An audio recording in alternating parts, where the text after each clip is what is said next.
I'm Joe Graydon. And I'm Terry Graydon. Welcome to this podcast of the People's Pharmacy. You can find previous podcasts and more information on a range of health topics at peoplespharmacy.com. When you think of climate change, you might imagine floods, fires, and droughts. Why are physicians also concerned?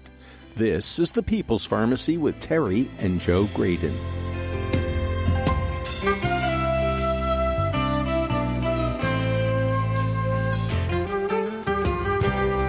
In an unusual move early this fall, more than 200 leading medical journals published the same editorial about climate change and its impact on health.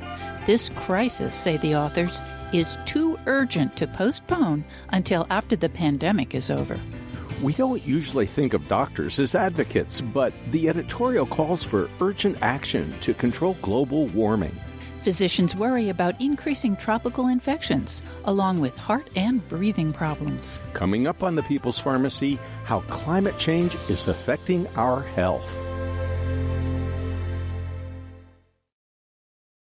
In the People's Pharmacy health headlines, a panel of experts assembled by the FDA has narrowly voted to recommend approval of the first oral antiviral drug against COVID-19.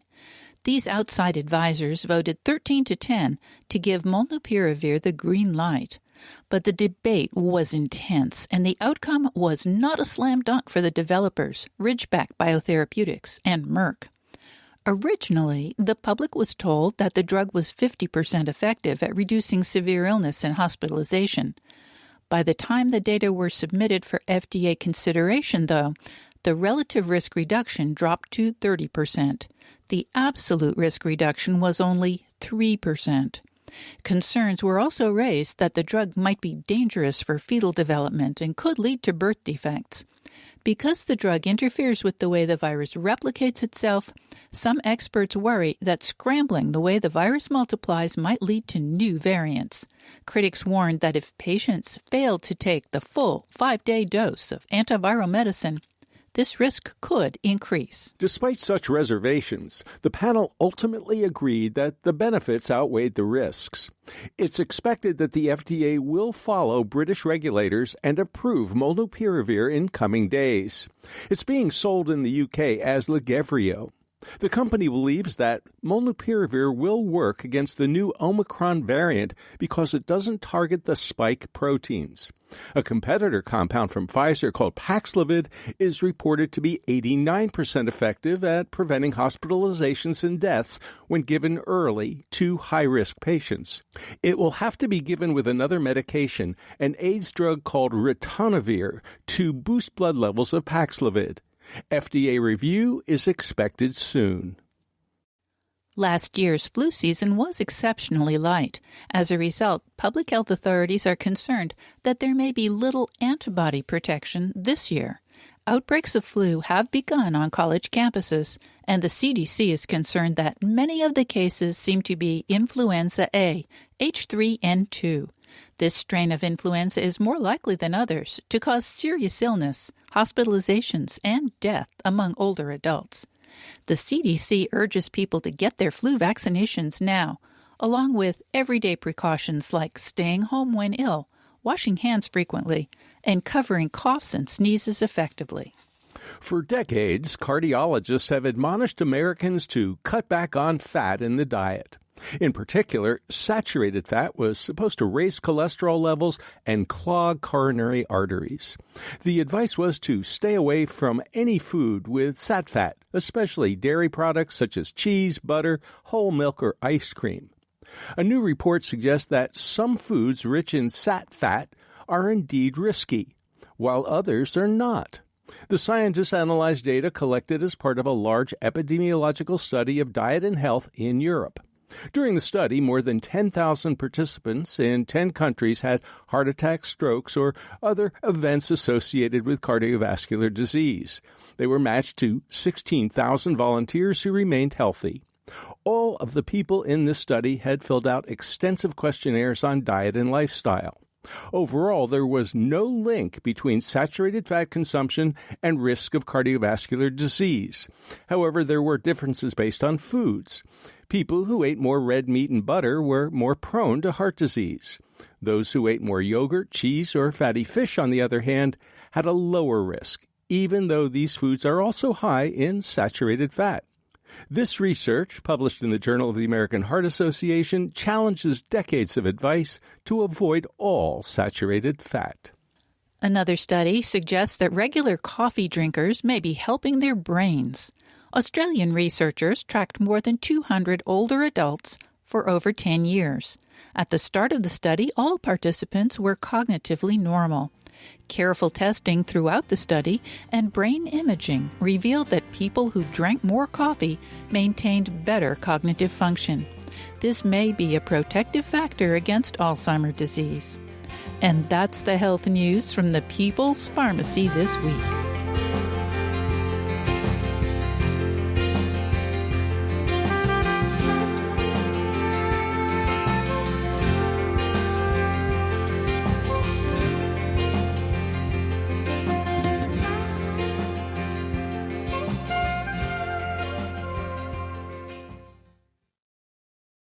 Welcome to the People's Pharmacy. I'm Terry Graydon. And I'm Joe Graydon.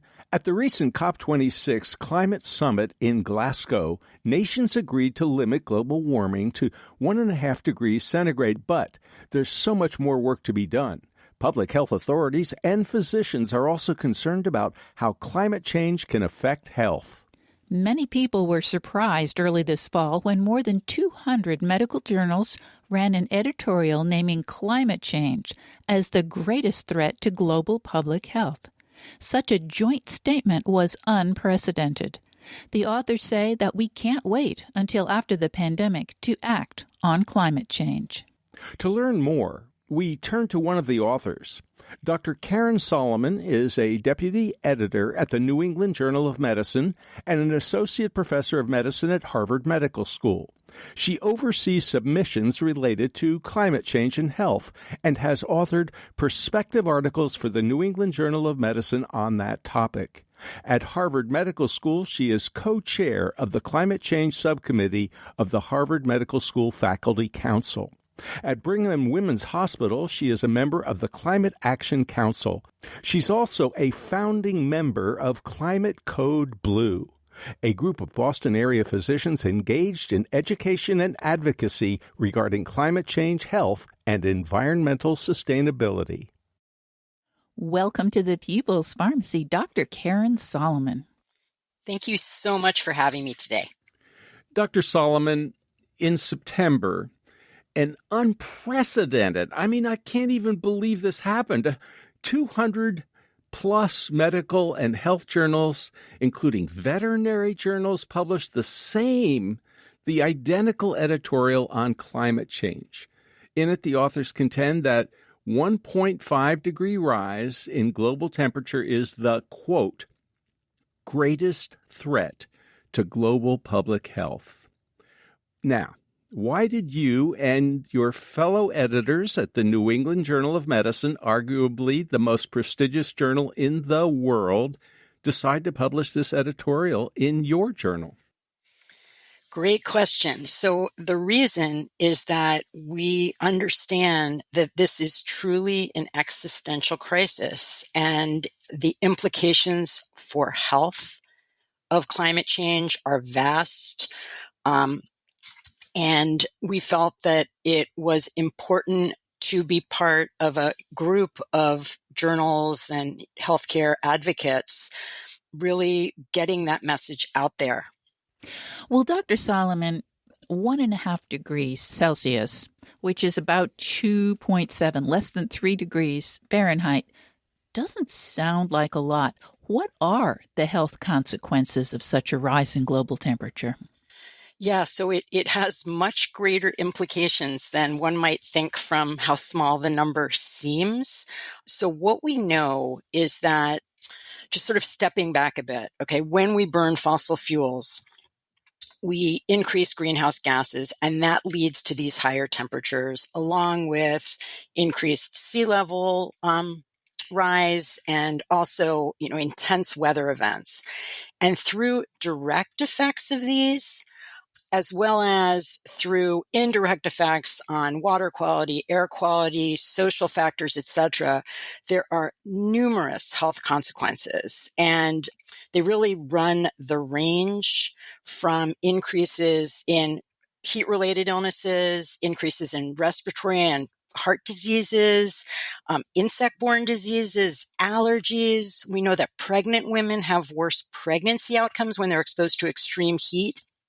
I should add also to air pollution, which is another byproduct of burning fossil fuels, causes many of these same effects, and also actually harms to mental health as well. Well, let's drill a little deeper, if you don't mind. You mentioned respiratory. And I'm thinking, okay, does that mean more asthma, more infections of the respiratory tract? I mean, what are your colleagues going to see as a result of climate change? Good question. So we actually already are seeing many of these. So one common respiratory problem is exacerbation of asthma or other pre-existing lung problems. And that comes, first of all, from greater heat. When we have very hot days, that affects breathing. It actually increases levels of ground level ozone, which can affect our ability to breathe comfortably. And again, I did point also to air pollution from fossil fuels, which has similar effects. One more process that affects breathing problems is actually the increased pollen in the air.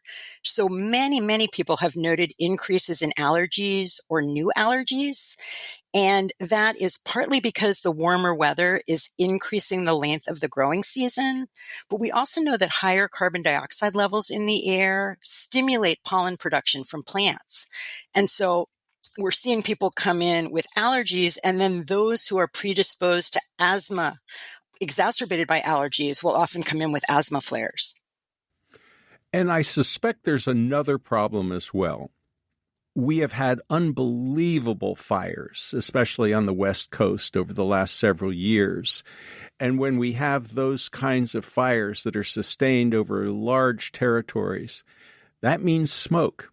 That means all kinds of air pollution. And I suspect that can have long-lasting impact on lung function, and not to mention other cardiovascular problems. Exactly. I'm actually so glad you brought that up as well. So we know that in the areas out west where these wildfires have been, as you know, absolutely terrible this season, last season, etc., we're seeing more people show up at emergency rooms with, again, acute breathing problems, as well as an increase in heart attacks, more strokes, etc. But then importantly, and out on the East Coast, you may have seen this as well. The smoke actually is traveling long distances, so affecting people in a much broader area than even those areas that are directly affected by the wildfires. Well, we did hear that you in Massachusetts could actually see that smoke. We here in North Carolina couldn't see it, but it was in the air. Yep. No, it was clearly hazy, which is kind of incredible when you think of the distance it traveled. Dr. Solomon, how do we anticipate that reduced biodiversity and reduction in crop yields, which we can anticipate with climate change, may already be happening, how will that affect our health? So very importantly, we see critical effects on nutrition, and particularly in more vulnerable areas of the world right now, where the reduced yields of crops, as well as actually reduced nutritional content of those crops from higher carbon dioxide levels in the air, are having significant effects. And again, we know that combination of these intense weather conditions, so extreme flooding in some places, droughts elsewhere, are all serving to really affect the crops that are available for people to consume. And what that results in is not just malnutrition in some individuals, but terrible effects in childhood stunting and poor growth. So it's something that we really need to be attending to urgently. The editorial also mentions that global targets are not enough. And of course, we know that when countries get together to talk about how are we going to address climate change, at Paris, at Glasgow, wherever they get together, they're talking about global targets. Why did your editorialists argue that global targets aren't good enough? Well, so one issue is that a lot of targets have been set, and I think that's a very positive step. But unfortunately, many of those targets are not being met. And so I think that critically, we need to be taking substantive, prompt action to achieve the targets that we are aiming to move toward.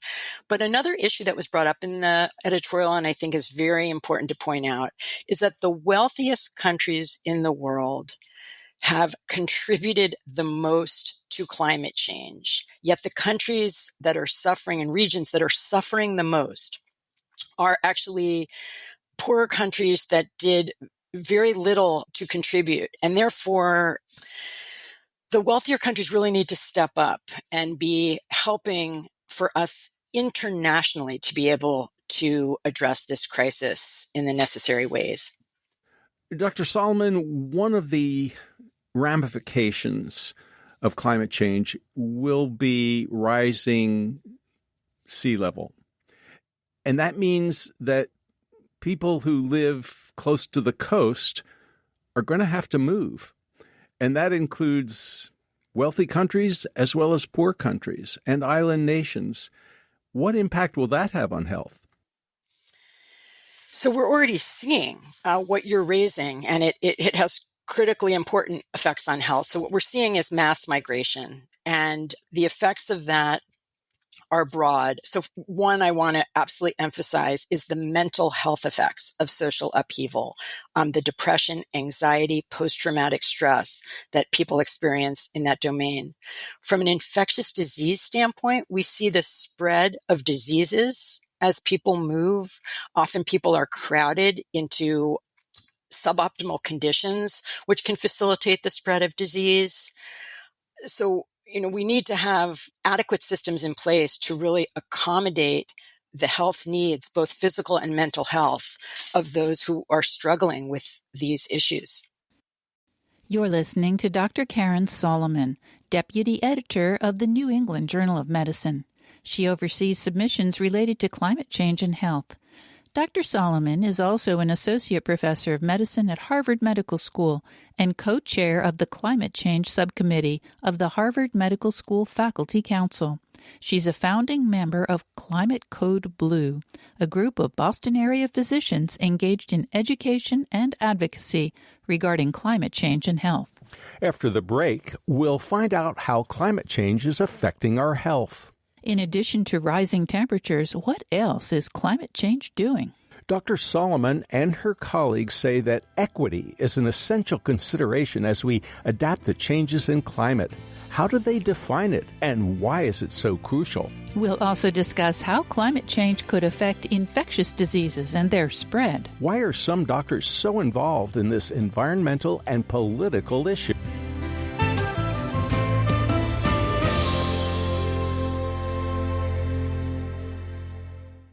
You're listening to The People's Pharmacy with Joe and Terry Graydon.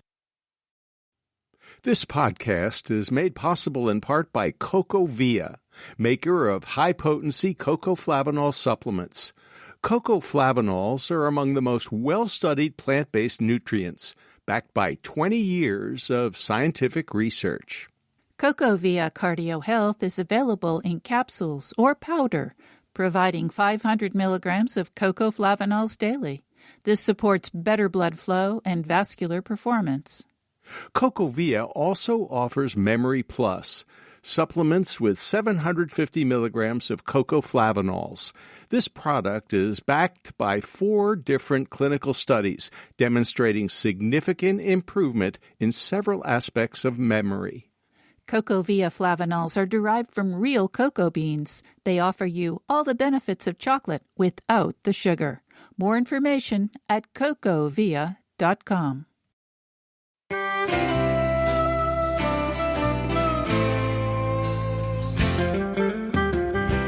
Welcome back to the People's Pharmacy. I'm Terry Graydon. And I'm Joe Graydon. The People's Pharmacy is brought to you in part by Kaya Biotics, organic probiotic products developed in Germany and made in the USA. KAYABiotics.com. Also by CocoVia, offering its cardio health product with 500 milligrams of cocoflavanols in powder and capsule form. More information at cocovia.com. Also by Verizana, an analytical laboratory providing home health tests for hormones, gut health, and the microbiome. Now with an annual health club plan. Online at verisana.com/health-club. Today, we are discussing how climate change affects our health. Floods, fires, and droughts are becoming commonplace all over the world. Beach communities on the eastern seaboard have had crucial roads wash out. In Washington state, unprecedented heat waves last summer destroyed concrete pavements and damaged many roads. Public health researchers report that they, too, are seeing the consequences of climate change.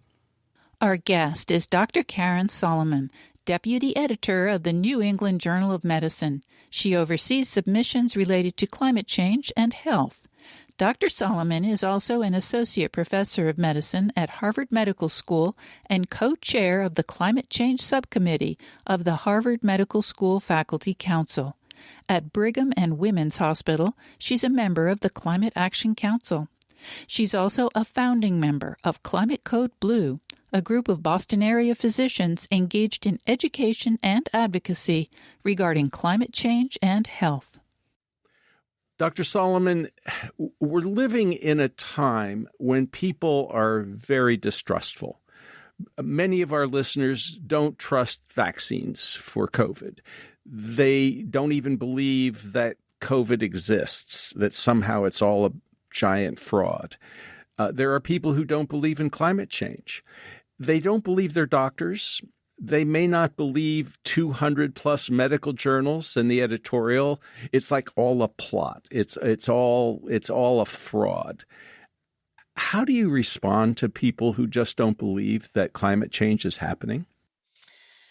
Yeah, no, that's a very good question. I guess I would say that a positive step in this regard is more and more people do recognize that climate change is happening, is caused by us, and will be harming people in this country, and indeed is already harming people. And I think we have an important way to go on that, because clearly changing a mindset of not appreciating that is critical to getting broader public support for substantive climate action. I think it is challenging now to look around and see the intense storms we're having, the extreme wildfires covering vast territory, and not to recognize that something, has changed. And again, if we look just at numbers, and so if we take in your region, I know the numbers of extreme heat days or days with a dangerously high heat index, so, the temperature taking into account the humidity, have multiplied in recent years, and they are expected to go up enormously over the next 20 and more years, again, if we don't take action. So I think kind of looking around and seeing what is going on, hopefully is, causing more people to understand. I guess I want to just add one other thing, which is we know this is a huge problem for children. And I think everyone can get around the idea of wanting their children to be healthy and grow up and be able to live a healthy life. We know that the health impacts of climate change are such that children are facing tremendous health threats in the years to come. Dr. Solomon, in addition to rising temperatures, there are other effects of climate change. How are they affecting our health? So good question. So first, I just want to emphasize that climate change is harming health right now and is posing a major threat to our health and the health of our children. So we know that beyond heat-related effects, that there are changes in air quality, so respiratory effects where people have worsening asthma or other breathing problems. there's are increased risks for cardiovascular events, risks to pregnancy. So pregnant women are having more early births when they're exposed, for example, to extreme heat or to air pollution. And also mental health effects. And very importantly, these harms they're affecting all of us, but they're disproportionately affecting certain communities. So communities of color, poor people, our children, and much older people. And these are groups that we have to keep in mind as we develop policy, and any policy needs to be targeted at equitable solutions.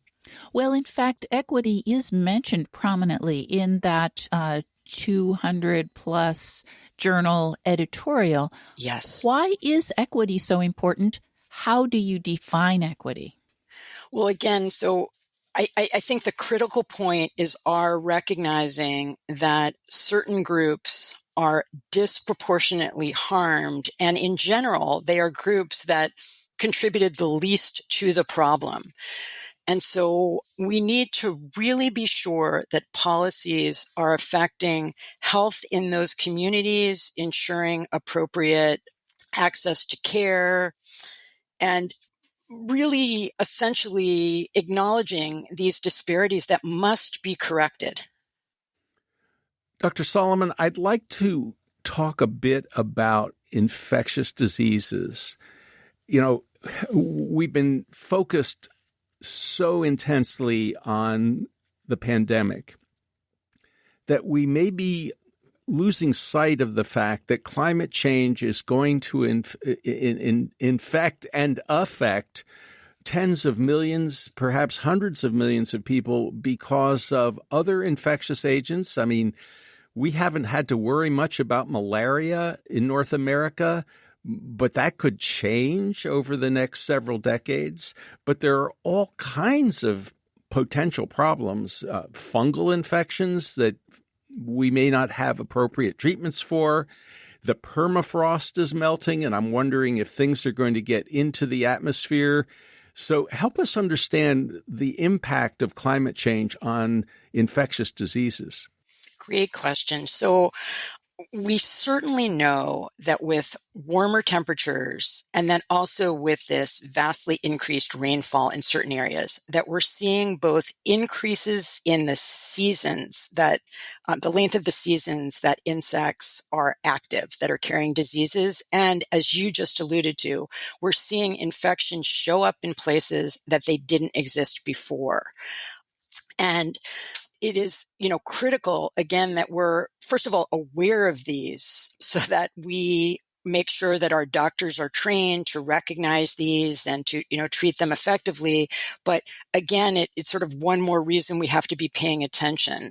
There were CDC data not that long ago showing that insect-borne diseases, and in particular tick-borne diseases, had about tripled in frequency, over about a 20 some odd year period.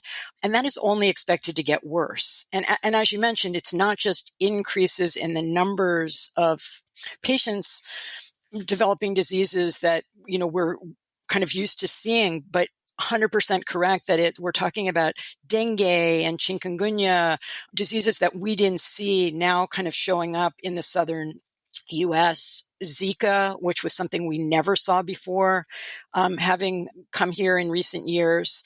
So it's a critical problem. And then the other point I would add, just quickly, but with respect to your mention of the pandemic, there is a concern that climate change in and of itself is contributing to the risks of, pandemic related diseases. So all the more reason as we struggle with COVID-19, to be thinking of the importance of addressing climate change at the same time. Dr. Solomon, we were talking about distrust and the fact that huge parts of our population in the U.S., but I suspect in other countries as well, especially developed countries, they're not trusting their doctors, their scientists. They're not paying attention to the idea that over 200 medical journals are sounding the alarm about climate change. And there are still a lot of people who just don't believe that there is climate change.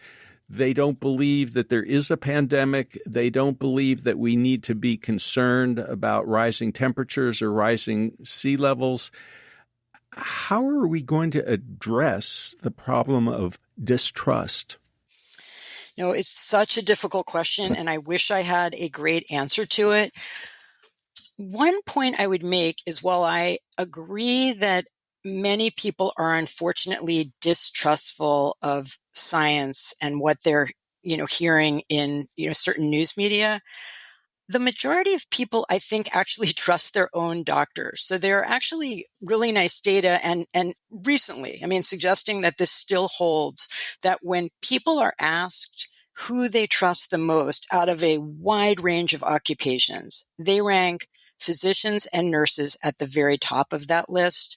So I am actually hopeful that in their relationships with their own healthcare providers, people can come to really recognize and appreciate some of these critical health risks and the need for action. I would also note that we obviously still have a long way to go, but surveys of the U.S. population do suggest that each year, more and more people are understanding that climate change exists, that it's man-made, that it's going to harm people, that it, may harm them and is likely to harm them personally. So on a recent survey, it was about 60% of adults believe that climate change will harm people in this country. And obviously that is not enough because we know it will and it is harming people.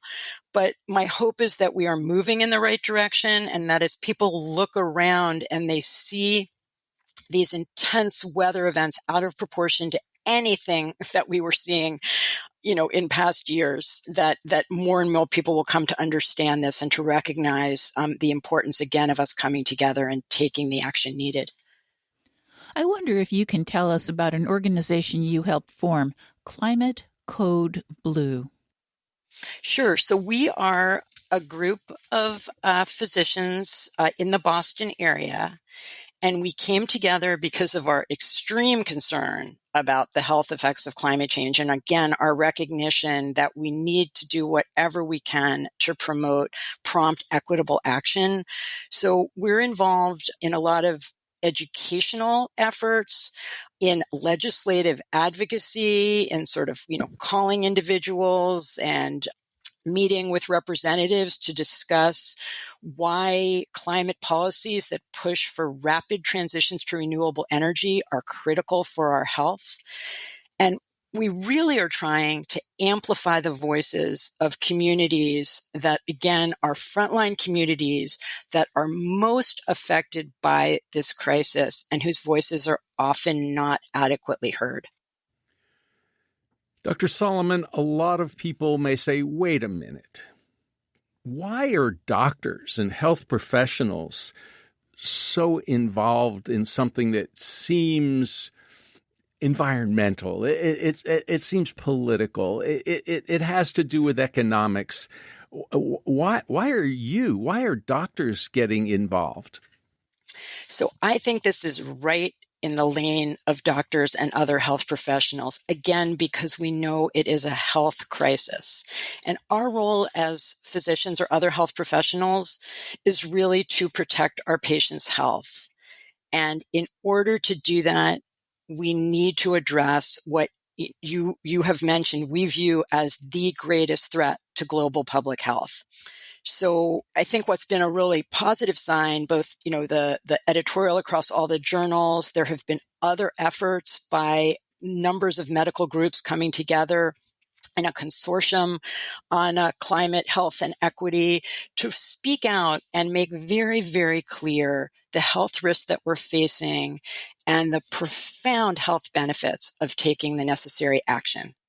Dr. Solomon, you've mentioned global public health a couple of times. And it seems to me that public health in general, both in the United States as well as around the world, has sort of taken a back seat over the last couple of decades. People get excited about public health when there is a huge crisis like the influenza pandemic of 1918. Or maybe a COVID-19 pandemic. But in between the epidemics, in between the pandemics, in between the crises, people kind of go, oh, we don't want to invest in public health. It's expensive. It doesn't need to be there. We don't do anything. We don't see the benefits. Why is global public health such a priority right now? Well, I think the COVID-19 pandemic has clearly highlighted for us the dangers of not investing in our public health infrastructure. And I think what can be tricky is obviously the climate crisis is a much more insidious crisis. So it has been easier for people to really not focus on it, whereas that was obviously much more challenging, for example, with COVID-19.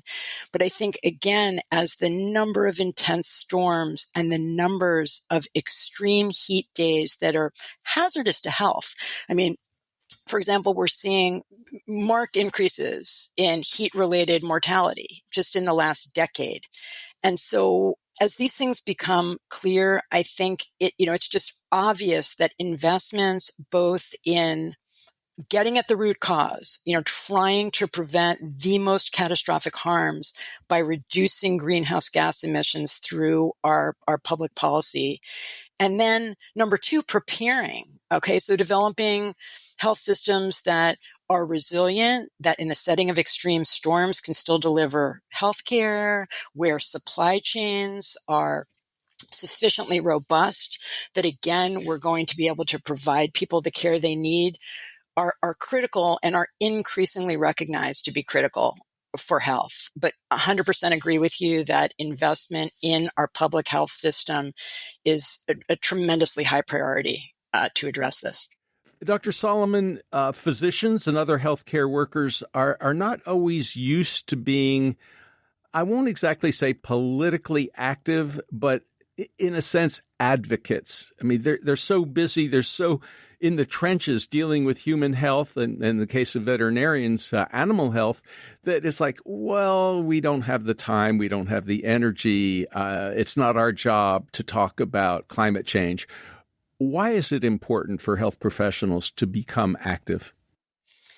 So clearly, our mission is to protect our patients' health, and that means becoming active in a variety of ways. So just to point out a small number, number one, I think it's really important that we talk to our patients about how climate change may play into problems they're having. So when somebody comes in with new or worsening allergies or worsening asthma, talking about the role that climate change is playing, that we know, again, with warmer temperatures, we're seeing more pollen in the air for longer periods of time, and that is contributing to their problem.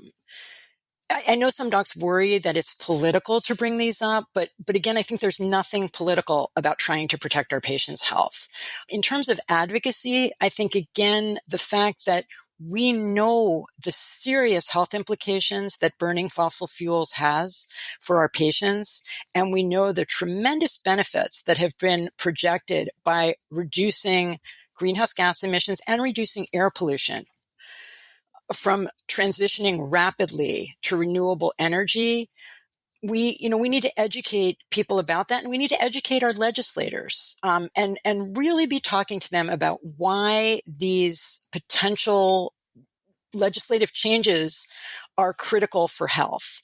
And then I would finally mention that it's really important that the healthcare system also kind of clean up our own house. So we know that the healthcare industry in the US accounts for about 8.5% of total greenhouse gas emissions. And it's actually been estimated that these emissions result in as many deaths every year as preventable medical errors. And so that's really led many institutions, and that includes the Mass General Brigham where I work, to really make changes to reduce their emissions, transition to renewable energy, reduced waste, etc. And we know now that the National Academy of Medicine is actually focusing on this as a key area for action. So I think that's something else that it's important for health professionals to be thinking about. Dr. Solomon, I think a lot of people don't even want to think about climate change because it's so big. It's so overwhelming. It's so serious. It's so scary. It's just depressing. And we know that the prospect of climate change has had serious negative impacts on the mental health of our young people, among others. Is there any hope for the future? Yeah, no, I'm so glad you asked that, because obviously there is an enormous amount of work for us to do to get where we need to be. But in fact, there are some positive signs. So we know that the price of renewable energy has dropped dramatically. We know that fossil fuel stocks are declining substantially, and actually over 1,400 institutions have actually committed to divesting trillions of dollars from that industry. And that actually includes some medical organizations like the AMA. Lots of states are passing renewable energy bills or banning fracking. We know many countries have made commitments to moving to net zero. So I think there's a lot happening. I think most importantly, what we're seeing is increasing numbers of people. And that is especially young people, which is fantastic. If we look at the Sunrise Movement, for example, but who are, they're outspoken, they're taking action, and they're engaging other people. And I think that, if we all come together, or if as many of us as possible can come together and push for action on this, we can make critical differences. And, the goal has been to keep warming to 1.5 degrees. And that, may or may not be realistic. We're actually close to there already, but keeping it under 2 is still far better than that temperature rising to much higher levels with many more days of extreme heat and health consequences. So I think, we're moving in the direction we need to. And I just want to urge people, to get involved to help move there faster and protect health. Dr. Karen Solomon, thank you so much for talking with us on the People's Pharmacy today. And thank you so much for giving me the opportunity to speak with you about this critical problem. You've been listening to Dr. Karen Solomon, Deputy Editor of the New England Journal of Medicine. She oversees submissions related to climate change and health and has written perspectives for the journal on this topic. Dr. Solomon is also an associate professor of medicine at Harvard Medical School, where she's co-chair of the Climate Change Subcommittee of the Harvard Medical School Faculty Council. At Brigham and Women's Hospital, she's a member of the Climate Action Council, and she's a founding member of Climate Code Blue. That's a group of Boston area doctors engaged in education and advocacy regarding climate change, health, and environmental sustainability. After the break, we'll talk with Dr. Aaron Bernstein, Director of the Center for Climate Health and Global Environment at the Harvard T.H. Chan School of Public Health. What should we be doing to address climate change effectively? Dr. Bernstein describes the goals of the Center for Climate Health and Global Environment. How have healthcare providers been affected by climate change? Are more physicians aware of this topic now? We'll also consider how to strengthen public health to prepare for climate change. That includes some specific actions that healthcare providers and listeners can take to influence policymakers and change the direction we are going.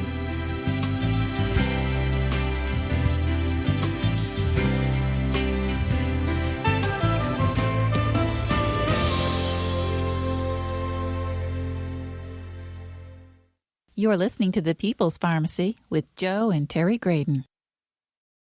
This podcast is brought to you in part by Kaya Biotics, organic probiotic supplements. These supplements are made in the USA with high-quality, sustainably sourced ingredients. Originally developed in Germany, Kaya Biotics offers 3 different formulations with 15 carefully selected strains of bacteria. These are designed to increase the diversity of your gut flora and support your immune system. More information at kayabiotics.com.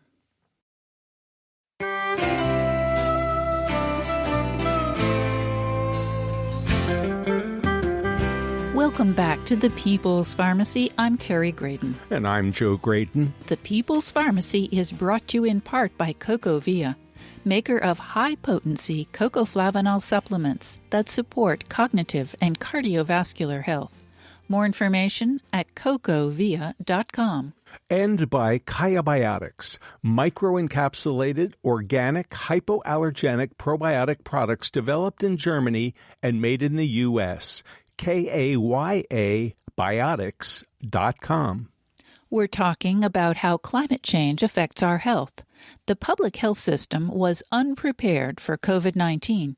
How well prepared are we for the global challenges of a changing climate? We turn now to Dr. Aaron Bernstein. He is the interim director of the Center for Climate Health and the Global Environment at Harvard's T.H. Chan School of Public Health. He's also a pediatrician at Boston Children's Hospital and an assistant professor of pediatrics at Harvard Medical School. Dr. Bernstein regularly testifies before Congress on the child health impacts of climate change, drawing from his personal experience as a pediatrician having to treat children with breathing difficulties, vector-borne diseases, and trauma from natural disasters. Welcome to the People's Pharmacy, Dr. Aaron Bernstein. Great to be with you. Dr. Bernstein, I'm kind of curious. How did you transition from what I assume was a classic pediatrician to the director of the Center for Climate Health and Global Environment at the Harvard T.H. Chan School of Public Health? Well, it wasn't so much as a transition as it was a coevolution. I actually was interested in climate change before I went to medical school. And a part of my decision to become a pediatrician was made with the intent that climate change matters a lot to our children, and that pediatricians in particular spend a lot of our time trying to keep kids healthy. So I see these two things as working together, as really a part of a pediatrician's job is to focus on climate actions that can promote child health. Well, I'm guessing that you went to medical school a few years back. What got you interested in climate change even before medical school? Yeah, so I was really lucky in the sense that I had teachers starting in middle school, but increasingly in college, who taught climate change at a time when many folks weren't thinking about it, and certainly reasonable scientists would say there was a lot more uncertainty about it than there is today. And back then, it was clear to me that this was going to be a big deal, and that the science, even back then, was pretty clear that it was going to change the rules of the game of life in a major way. It just wasn't clear how much and exactly when. I went to medical school with the knowledge that I wanted to think about these two things jointly. It took a while to put that puzzle together. But it was already clear that we were looking at a major issue for health when it comes to climate change. And subsequent to that, it became clear that the things we need to do to address climate change are going to be the most important things we do to ensure the health of people in our communities and around the world. What things in particular? Well, let me give a concrete example. So I'm a pediatrician, and health enemy number one for children in the United States is obesity. Before COVID, before the opiate epidemic, the force that was shortening the lifespan of Americans was obesity. And children who are overweight and obese are really very likely to live into adulthood with those conditions and have just a host of health problems that come with them. We are unbelievably bad at addressing obesity through the healthcare system. We try, don't get me wrong. We have integrated clinics that try and work on diet, exercise, mental health, all the facets. Our ability to reduce obesity is there, but it's pretty slim. Obesity is a condition that when I started was the purview of rarefied specialists, now affects a third of adults in the United States. So this is a problem that has everything to do with our environments, not our genes. So how do we fix obesity? We need to focus on diet. We need to focus on exercise. We know that diets that are richer in plants, particularly unprocessed plants, more than meats, and particularly red meat, are very good for our health and healthy body weights. They're also really good at preventing air pollution that is generated when we produce food, particularly animals, and of course are less polluting from a climate change standpoint. Exercise. So the number of children able to bike or walk to school has gone down over time. Access to green space, particularly for low wealth communities and communities of color in the United States, has declined in many cases. And so if we expect our children to exercise, we need to make sure that they have access to places to exercise in their communities. We need paths from home to school so that they can walk safely or bike safely, or even potentially take public transit for older children. These things are all actions that will address our obesity epidemic. They are, of course, also actions that reduce pollution from transit and, of course, greenhouse gas emissions. And so we really have these really wonderful coincidences between actions that we need to take, that we frankly should be taking even if climate change weren't happening, to address, in this case, one of the biggest health problems our children face. And, oh, by the way, provide them with a livable planet for the future. Dr. Bernstein, as director of the Center for Climate, Health, and the Global Environment, would you share the goals of that center with us, please?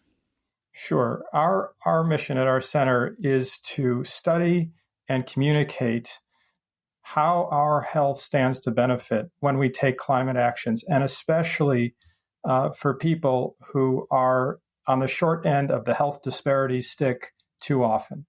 So we're really about looking at how the actions we need to take to address climate change are critical for our health today, and especially in communities that are subject to adverse health disparities. Dr. Bernstein, can you tell us a little bit about how your colleagues, how healthcare providers have been affected by climate change, and in particular, your work with Climate MD? Yeah, so the Climate MD program was born out of the recognition that scientific research has clearly shown that the climate issue in the United States is politicized. And because it's politicized, it is difficult to make forward progress because it gets mired in ideology rather than fact. The evidence also makes clear that to depoliticize it, we need to talk about health. We need to bring it down to size, make it personal, actionable, and urgent. And talking about the health dimensions of climate, whether that's in the risks it creates for health, or, as I've been harping on, the opportunities climate actions afford to bettering health, is critical. The last piece is that while health messages may be among the best at depoliticizing the issue, the messenger that has been identified through many studies that is most trusted and most effective are healthcare providers. So we created Climate MD with that in mind. And Climate MD is a program where we seek to make clear that climate change is critical to health, but it's also critical to healthcare and the day jobs of healthcare providers around the country and world.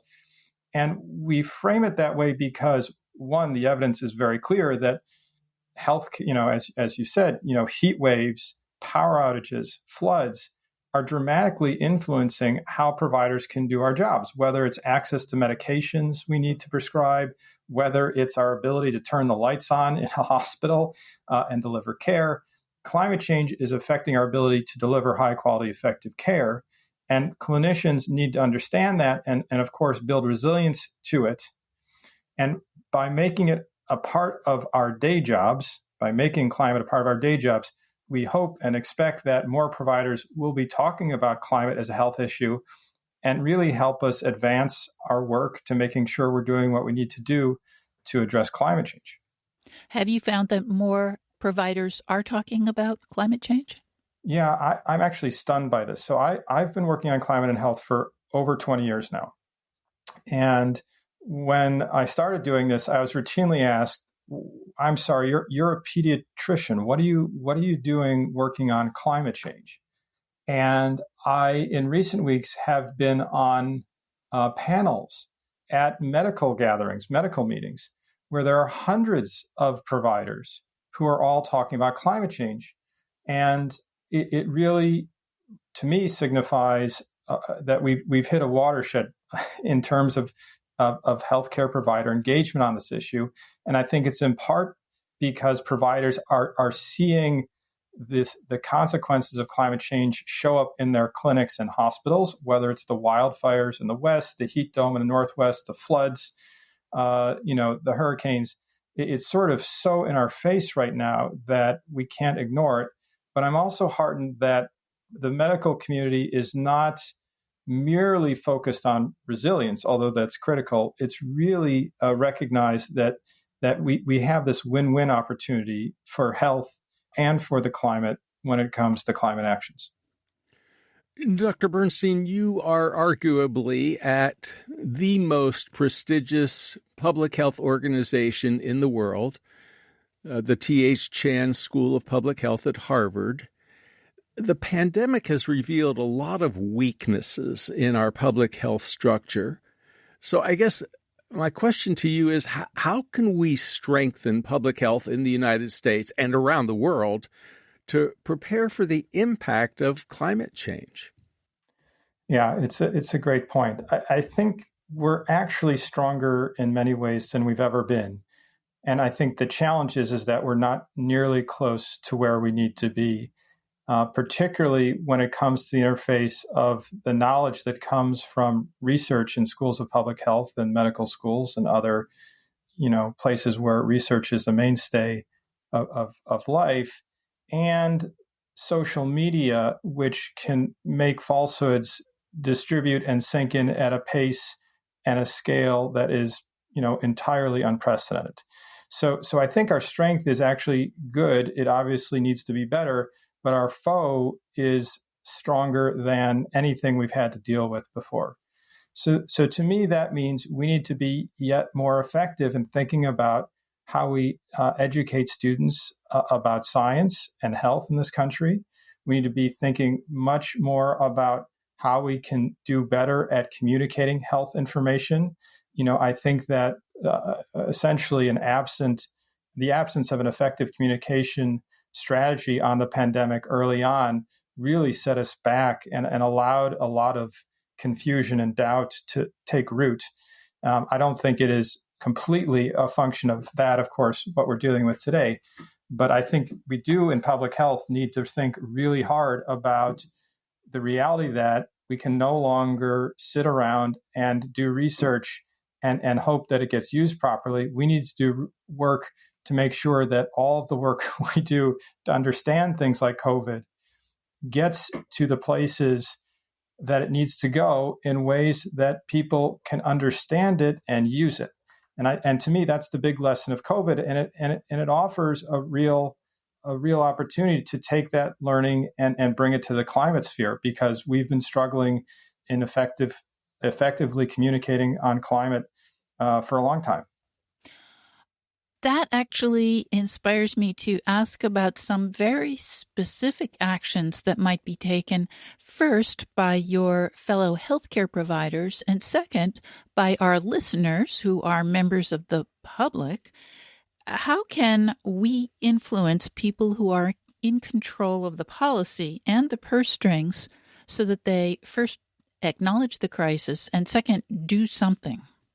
Yeah, it's a really important question. The good news is that if you look at Americans right now, 80% of Americans understand that climate change is happening now and is caused by human activities.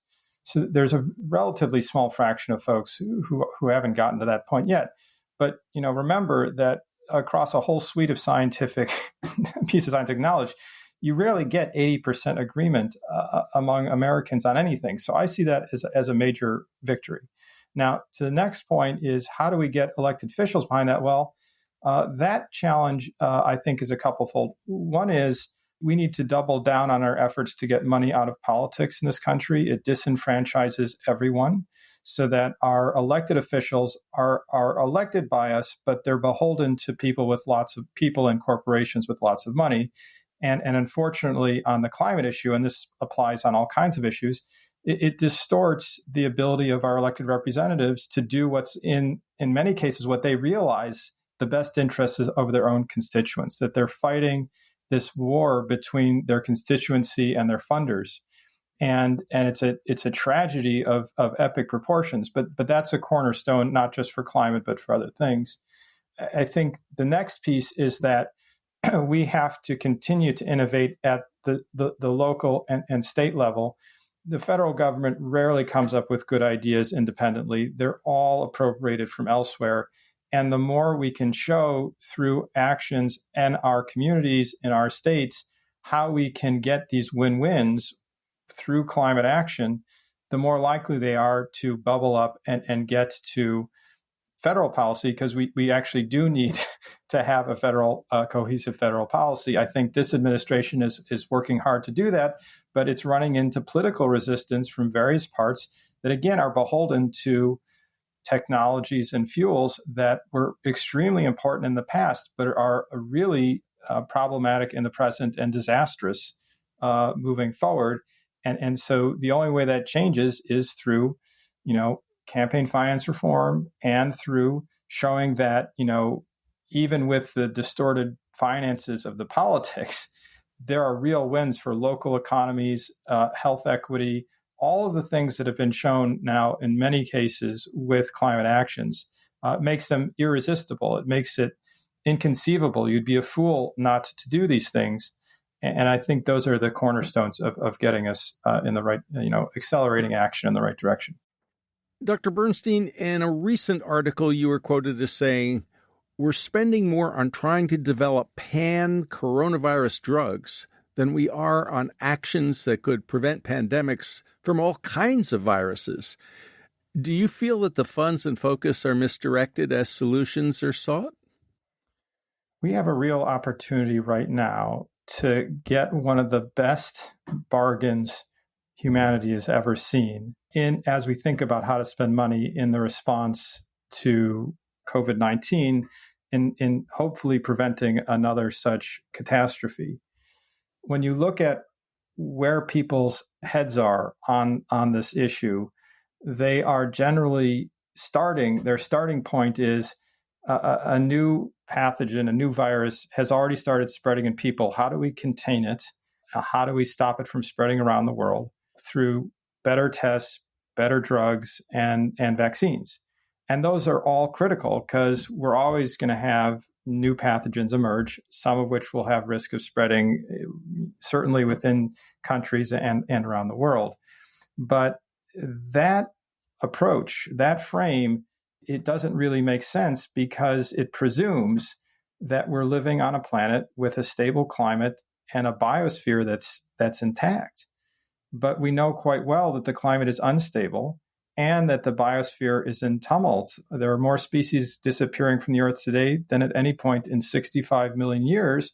At that time, an asteroid hit the Earth and wiped out half of all species, including the dinosaurs. Now, those fundamental concerns with our existence on this planet have everything to do with how we think about pandemic response, because all of the pandemics in the past 100 years that are new diseases, so this is HIV, this is the flu pandemics, this is the spread of Zika.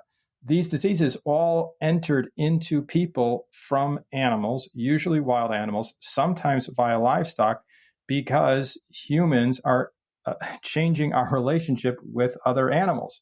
We are going into forests in the tropics, chopping them down, taking animals out.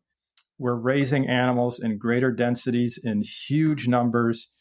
All of these things are driving what we call the spillover of pathogens. We can prevent pandemics before they start if we address these root causes.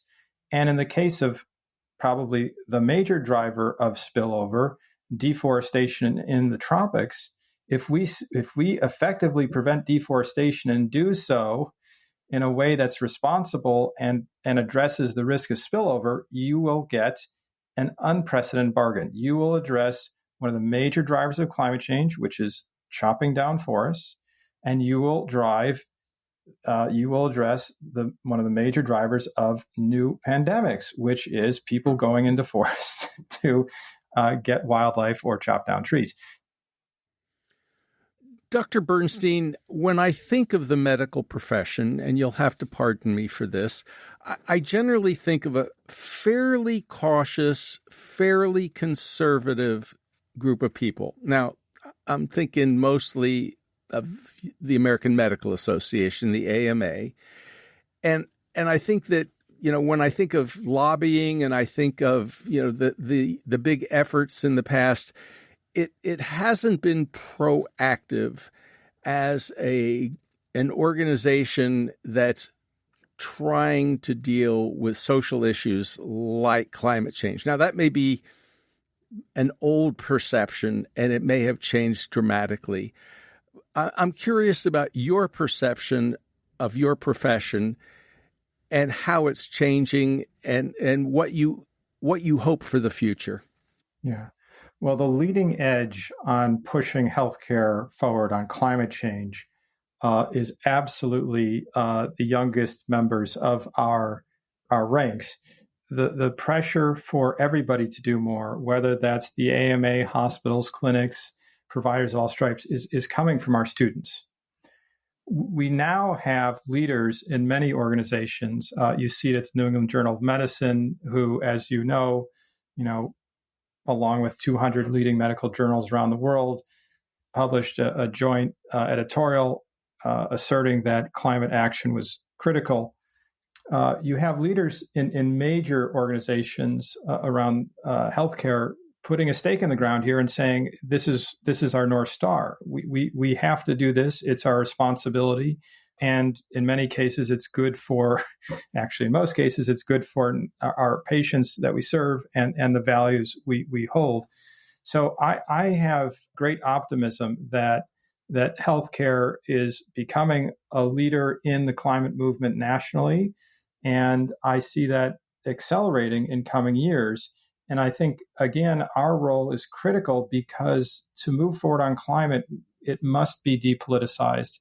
And healthcare, as you rightly point out, is not generally seen at the leading edge of social issues.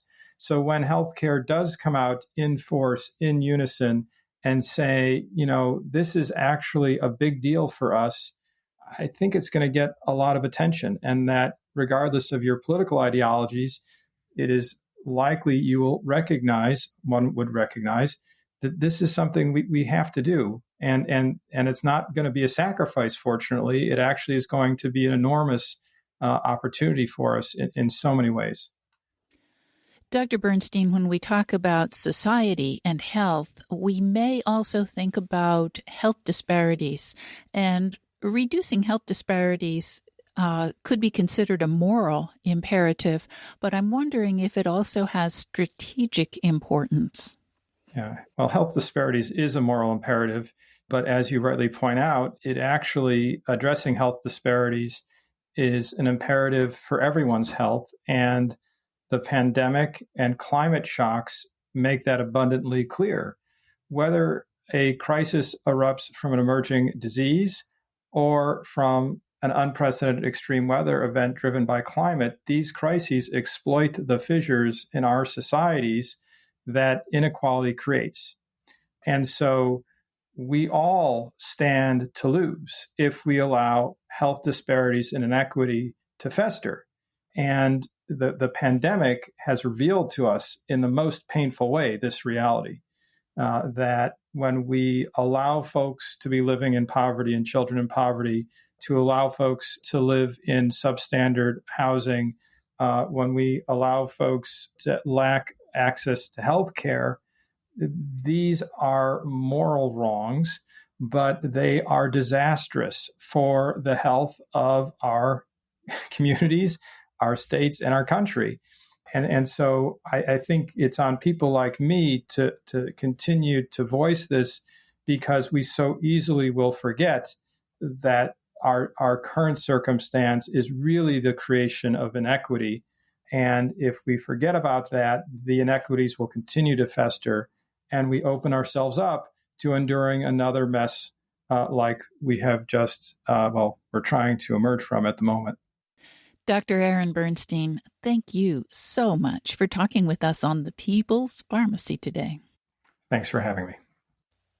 You've been listening to Dr. Aaron Bernstein.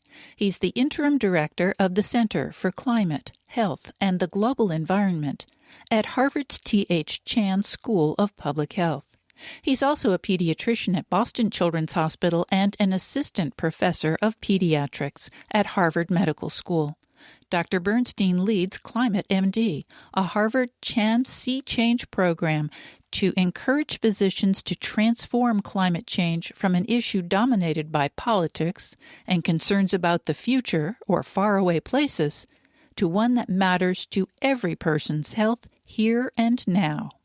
Lynn Siegel produced today's show. Al Wodarski engineered. Dave Graydon edits our interviews.